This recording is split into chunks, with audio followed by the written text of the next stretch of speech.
कर्म एक ऐसा बीज जो चुपचाप बोया जाता है, लेकिन उसका फल जब लौटकर आता है तब तक जीवन बहुत कुछ बदल चुका होता है।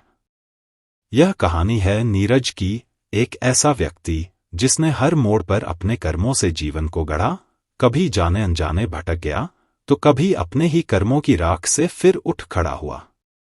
नीरज का जन्म उत्तराखंड के एक शांत से गांव में हुआ था।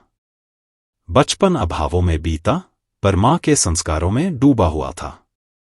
मां अक्सर कहती, बेटा कर्म कर, फल की चिंता मत कर।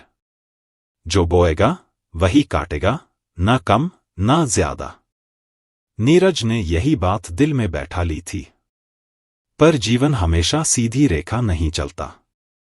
विद्यालय के बाद जब वह शहर पढ़ने गया, वहां की चकाचौंध ने उसे आकर्षित किया। वहां एक और दुनिया थी, तेज रफ्तार, पैसा, पद और प्रतिष्ठा। शुरुआती संघर्षों के बाद एक दिन वह भीड़ का हिस्सा बन गया। एक मल्टीनेशनल कंपनी में ऊंचा पद मिला। अब उसके पास सब कुछ था, बंगला, गाड़ी, शोहरत। पर भीतर कोई कोना हमेशा खाली रहता था। उसी दौरान उसका सामना हुआ रवि से, एक पुराना मित्र जो अब एक एनजीओ चलाता था। रवि ने एक दिन कहा, तू तो गांव से आया था नीरज, फिर इन चेहरों की नकल क्यों कर रहा है? तू तो वो था जो भूखे को रोटी बांटने से पहले खुद भूखा रह लेता था। अब क्या बदल गया? नीरज ने हंसकर बात टाल दी। पर उस रात बहुत देर तक नींद नहीं आई। कुछ महीने बाद कंपनी को फायदा पहुंचाने के लिए उसे एक ऐसा फैसला लेना पड़ा जिससे सैकड़ों मजदूरों की नौकरी चली गई। वह जानता था कि यह अन्याय है, लेकिन उसने सोचा, यह सिस्टम है, मैं क्या कर सकता हूं? कर्म का पहला भ्रम वहीं जन्मा। पर नीरज यह नहीं जानता था कि हर अन्याय किया गया निर्णय आत्मा में एक दरार छोड़ जाता है। फिर आया जीवन का दूसरा मोड़, प्रेम। उसकी मुलाकात हुई काव्या से, एक संवेदनशील लेखिका जो समाज की सच्चाइयों को शब्दों में ढालती थी। काव्या ने उसे भीतर से देखा, न कि उसके पद, पैसों या सफलता से। धीरे धीरे नीरज उसके करीब आया। काव्या ने एक बार पूछा, तुम इतने समझदार हो, फिर भी इतनी निष्ठुर दुनिया का हिस्सा क्यों बने हुए हो? नीरज ने कहा, मैं कोशिश करता हूं सही रहने की, लेकिन हर कोई तो नहीं बदल सकता ना। काव्या ने मुस्कराते हुए उत्तर दिया, शायद हर कोई नहीं बदलता, लेकिन जो बदलता है वही शुरुआत करता है। ये शब्द उसके भीतर घर कर गए। नीरज ने पहली बार अपने कर्मों की गहराई में झांका। कुछ समय बाद एक पुराना कर्मचारी, रघु, अस्पताल में भर्ती मिला। वही जिसे उसकी नीति से निकाला गया था। रघु की बेटी ने नीरज से सहायता मांगी। शर्म से उसकी आंखें झुक गईं। उस दिन नीरज पहली बार भीतर से टूटा। उसे अपने कर्मों का फल दिखने लगा, और ये फल कागजी तरक्की नहीं, बल्कि भीतर की उथल पुथल था। वह कंपनी छोड़कर फिर गांव लौट गया। अब नीरज ने एक विद्यालय की स्थापना की, जहां वो गरीब बच्चों को पढ़ाने लगा।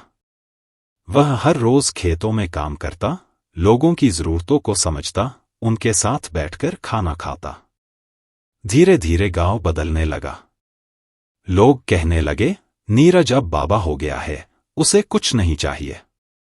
पर नीरज जानता था, उसे अब आत्मा की शांति मिली है, वही फल जिसकी तलाश में उसने सारी उम्र काट दी। एक दिन वही काव्या वहां आई, वर्षों बाद। वह बोली, तुमने खुद को पा लिया नीरज। नीरज मुस्कराया, नहीं, मैंने खुद को खोकर पाया है। पहले मैं कर्म करता था फल के लिए, अब मैं कर्म करता हूं क्योंकि यही मेरा धर्म है। अंतिम दृश्य, बरगद के नीचे नीरज बैठा है, बच्चों को गीता पढ़ा रहा है। कर्मण्येवाधिकारस्ते मा फलेषु कदाचन। एक बच्चा पूछता है, गुरुजी, इसका क्या अर्थ है?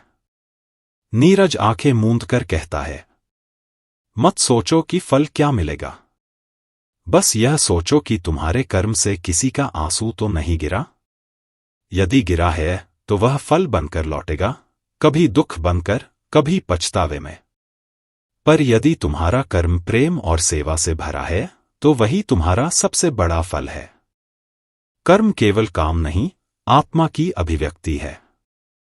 जब कर्म स्वयं के स्वार्थ से नहीं, बल्कि सबके कल्याण के लिए होता है, तभी उसका फल भीतर शांति बनकर उतरता है। जीवन में भटकाव होंगे, मोह और अहंकार तुम्हें फुसलाएंगे, लेकिन अंततः तुम्हारा कर्म ही तुम्हारा चेहरा होगा, जिसे तुम अंतिम सांस से पहले देखने की हिम्मत कर सको। वही सच्चा जीवन है। यदि आप भी जीवन को गहराई से समझना चाहते हैं, कर्म के सही अर्थ, आत्म साक्षात्कार और आध्यात्मिक चिंतन की ओर बढ़ना चाहते हैं, तो YouTube चैनल सुधाकर AWGP को जरूर देखें। यह चैनल अखिल विश्व गायत्री परिवार के आदर्शों और युगऋषि पंत श्रीराम शर्मा आचार्य जी के विचारों से प्रेरित होकर आपको आत्मविकास, नैतिक जागृति और आध्यात्मिक प्रेरणा की ओर ले जाएगा। एक दीपक स्वयं जलाइए और फिर संसार को रोशन कीजिए।